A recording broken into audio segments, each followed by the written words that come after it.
आज का विषय है इमाइल दुर्खीम का सामाजिक तथ्य की अवधारणा। इससे पहले हमने एक वीडियो में मैंने शेयर किया था इमाइल दुर्खीम का संक्षिप्त जीवन परिचय, उनका जन्म, उनका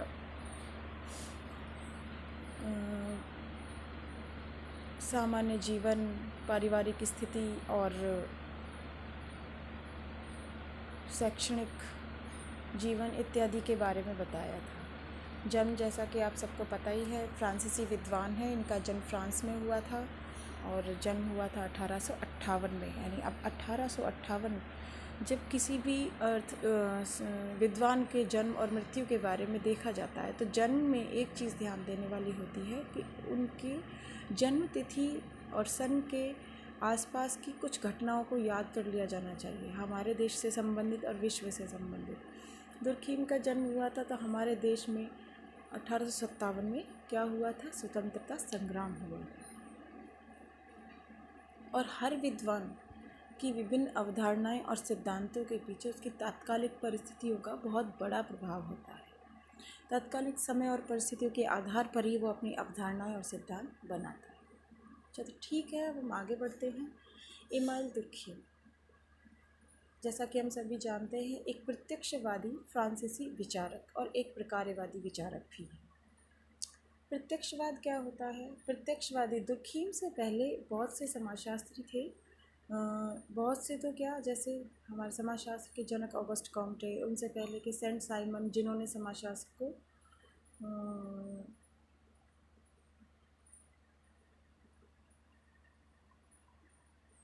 समाजशास्त्र के बारे में, समाजशास्त्र के लिए प्रत्यक्षवाद को शुरू किया था। और दुर्खीम है, हर्बर्ट स्पेंसर हैं, ये प्रकारवादी और प्रत्यक्षवादी विचार, जिन्होंने प्रत्यक्षवाद। अब क्या होता है, प्रत्यक्षवाद जो है प्राकृतिक विज्ञान का महत्वपूर्ण आधार है।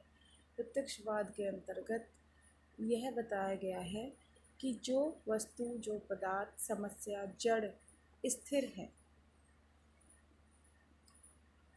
और प्रत्यक्ष दिखाई देती है, उसका अध्ययन किया जाता है।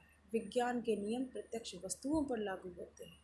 जो वस्तुएं प्रत्यक्ष नहीं दिखाई देती, उनका कोई स्वरूप नहीं है, विज्ञान के नियम उस पर लागू नहीं होते हैं। अब इस संदर्भ में दुर्खीम ने ये तर्क दिया। दुर्खीम से पहले भी इन सभी समाजशास्त्रियों ने प्रत्यक्षवाद को समाजशास्त्र में लागू करने के लिए अथक प्रयास किए थे, लेकिन उन्हें वो मान्यता नहीं मिली।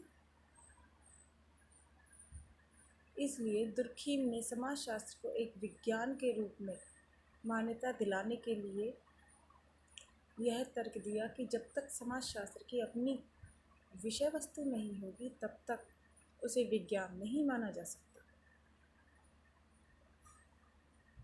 अतः समाज और समाज की इकाई यानी व्यक्ति, ये सब प्रत्यक्ष हैं। जिस प्रकार विज्ञान के नियम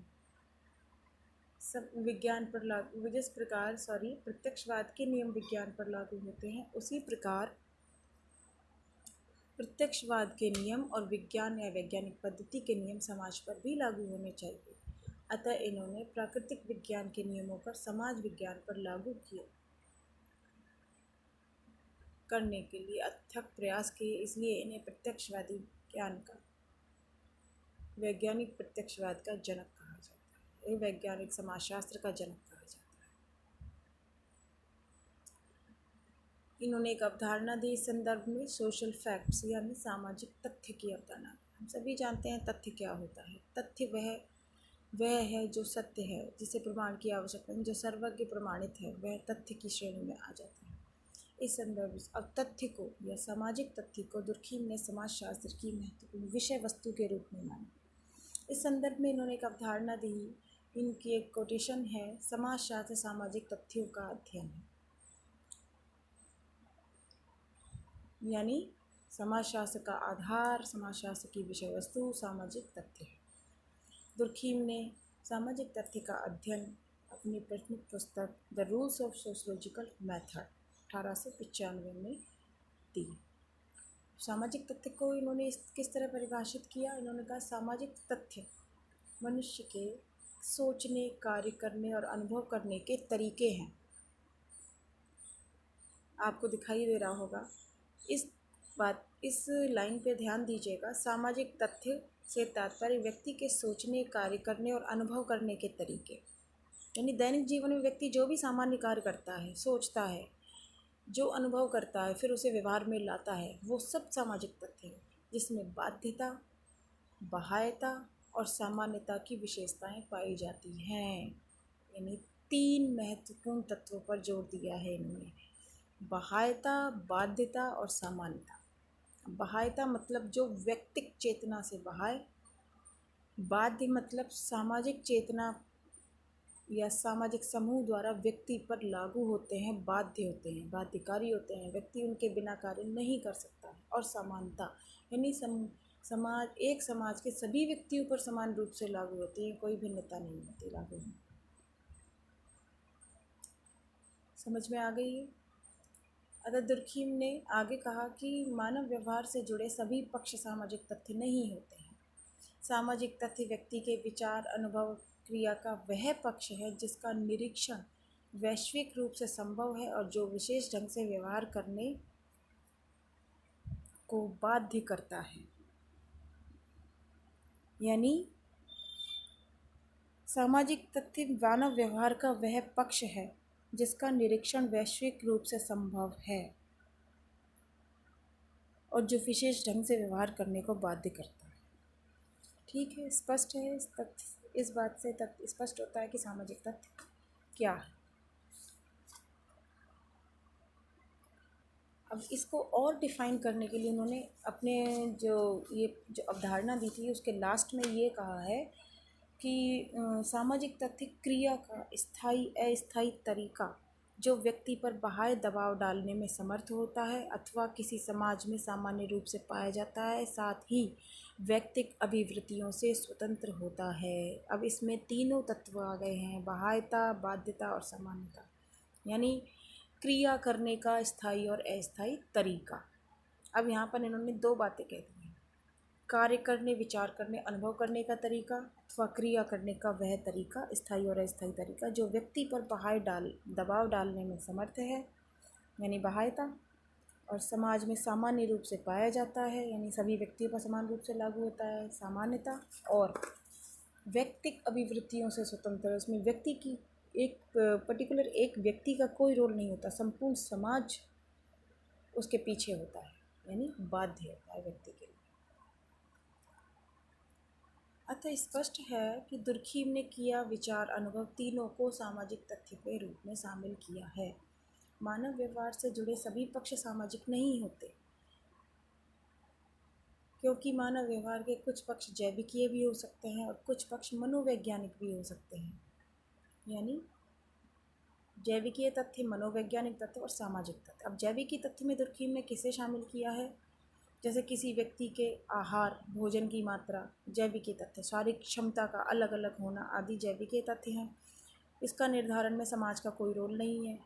रंगों के प्रति आकर्षण, विकर्षण, व्यक्ति की किसी कविता में रुचि होना, दुख, सुख इत्यादि अभिरुचि, ये सब मनोवैज्ञानिक तथ्य हैं। और इन सब से अलग जितने भी तथ्य हैं वो सब सामाजिक तथ्य। आगे देखिए सामाजिक तथ्य की विशेषताएं। तो यहाँ पर 3 महत्वपूर्ण विशेषताएं तो हैं ही, बाह्यता, बाध्यता और सामान्यता, जिनके बारे में डिफाइन कर दिया गया है।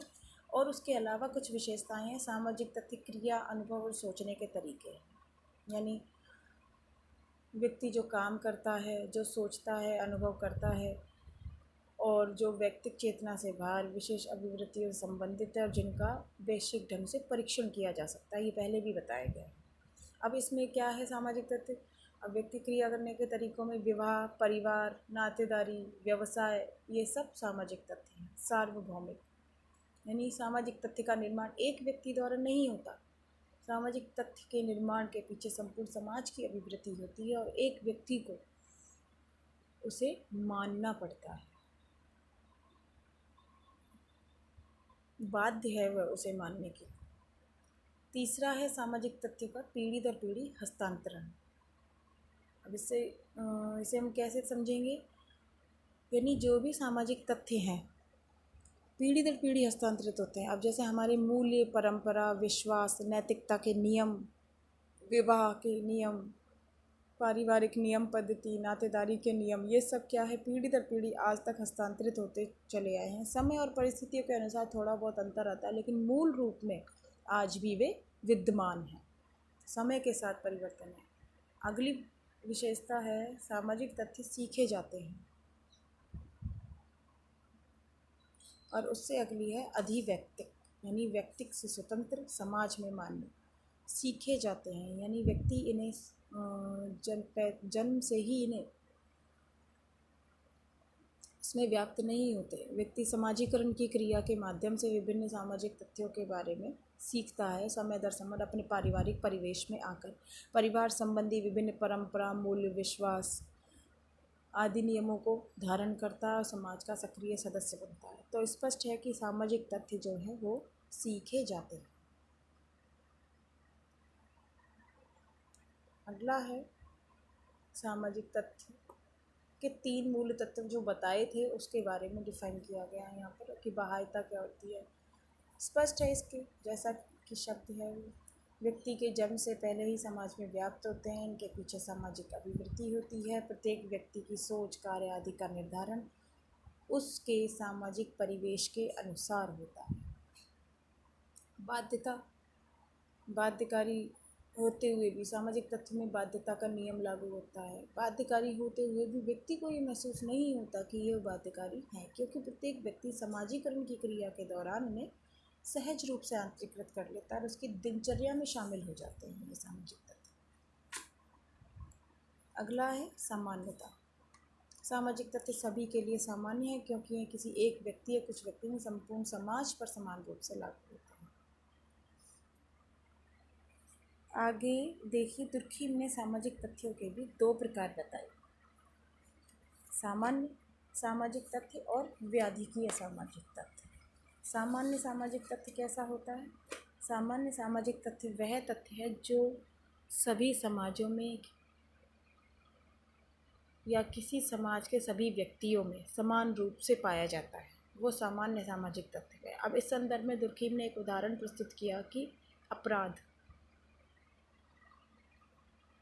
नैतिकता। अब अपराध जैसा कि हम सभी जानते हैं एक नकारात्मक तथ्य है, लेकिन दुर्खीम ने इसे सामान्य सामाजिक तथ्य में शामिल किया, क्योंकि ऐसा कोई भी समाज नहीं है आदिम समाज से लेकर आधुनिक समाज तक जहां अपराध की प्रवृत्ति ना पाई जाती है।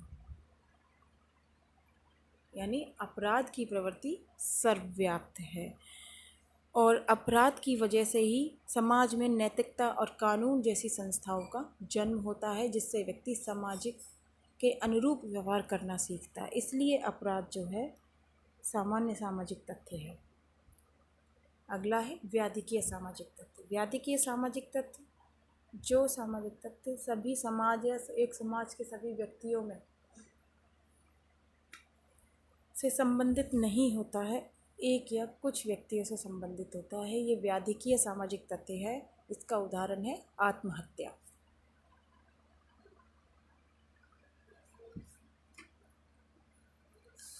इसके बाद आता है सामाजिक तथ्य की आलोचना। अब ठीक है, दुर्खीम ने अपने हिसाब से विभिन्न तर्क दिए, समाजशास्त्र को विषय वस्तु आधार प्रदान किया सामाजिक तथ्य का, लेकिन कुछ विद्वान समाजशास्त्र में प्रत्यक्षवाद को लागू करने के पीछे 2 गुट हो गए थे।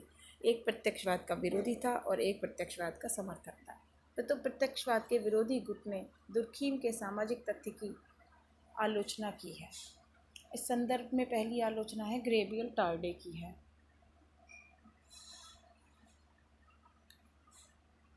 कि तथ्य की तुलना, ग्रेबियल टार्डे कहते हैं तथ्य की तुलना सामाजिक तथ्य से नहीं की जा सकती है। यानी व्यक्ति को, दुर्खीम ने अपने सामाजिक तथ्य की अवधारणा में व्यक्ति को भी वस्तु मान के समाज का रिमोट से चलने वाला यंत्र बना दिया, जबकि उसकी स्वयं की अभिवृत्ति होती है, चेतना होती है, अनुभव होते हैं, मानसिकता होती है और परिस्थितियों के अनुसार बदलने की क्षमता भी होती है। नंबर 2, मैक्स वेबर ने कहा कि सामाजिक तथ्य समाजशास्त्र की विषय वस्तु न होकर सामाजिक क्रिया को समाजशास्त्र की विषय वस्तु होना चाहिए।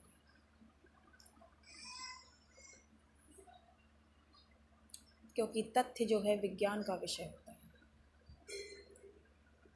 अगली आलोचना जॉर्ज कैटलिन ने दी है कि दुर्खीम ने मानव के चेतन पक्ष की उपेक्षा की है,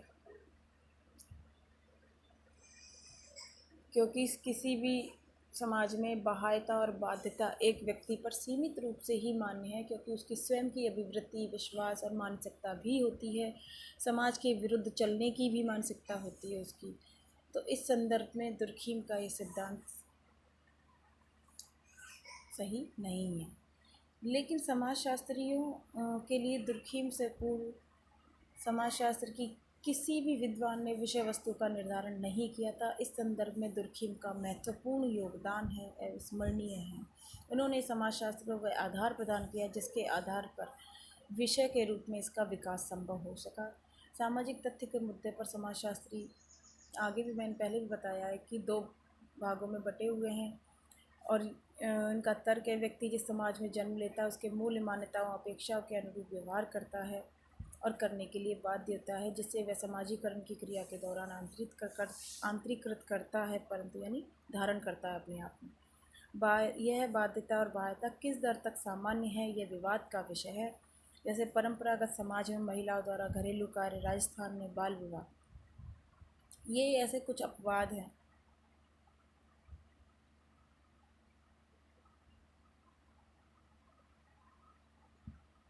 जो आज भी बाल विवाह का प्रचलन है, कानूनी तौर पर उसे अवैध माना गया है। और परंपरागत समाजों में महिलाओं को बाहर कार्य करने की इजाज़त नहीं थी, लेकिन आज में महिलाएं स्वतंत्र रूप से बाहर अपनी सोच के अनुसार कार्य करने में सक्षम हैं, बाहर निकलने में सक्षम हैं। विभिन्न प्रकार की मान्यताएं और परंपराएं आज महिलाओं पर पूर्ण रूप से लागू नहीं होती है।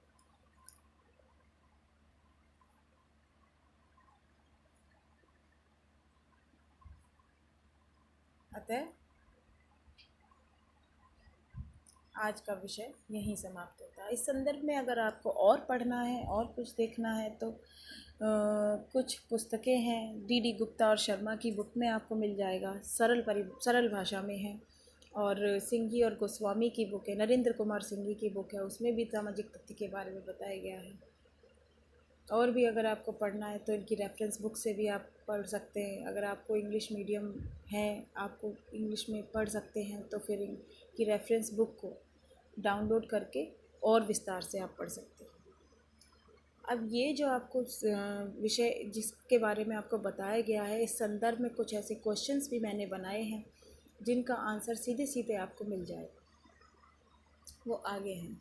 प्रश्न नंबर 1 कि सामाजिक तथ्य कार्य करने, सोचने, अनुभव करने के तरीके, इस कथन का आलोचनात्मक परीक्षण कीजिए। सामाजिक तथ्य को परिभाषित करो, इसकी विशेषताओं का वर्णन करो। सामाजिक तथ्य क्या है, इसके मूल तत्वों का आलोचनात्मक परीक्षण। सामाजिक तथ्य सामान्य समाजशास्त्र सामान्य तथ्यों का विज्ञान है। शॉर्ट टाइप में इसका आंसर हो सकता है। स्पष्ट करो, तथ्य की विशेषताओं का वर्णन। मूल विशेषताएं, मतलब मूल विशेषताएं क्या बताई थी, बाह्यता, बाध्यता और समानता। सामाजिक तथ्यों के प्रकार के बारे में बताइए। सामाजिक तथ्यों को परिभाषित करो। अगला प्रश्न है दुर्खीम की 4 पुस्तकों के नाम, तो वो मैंने आपको पहले ही लिखा दिया है, 4 पुस्तकों के नाम। बुक्स के नाम आप इंग्लिश में ही याद कीजिए, हिंदी में याद करने की कोशिश मत कीजिए। आज के लिए बस इतना है।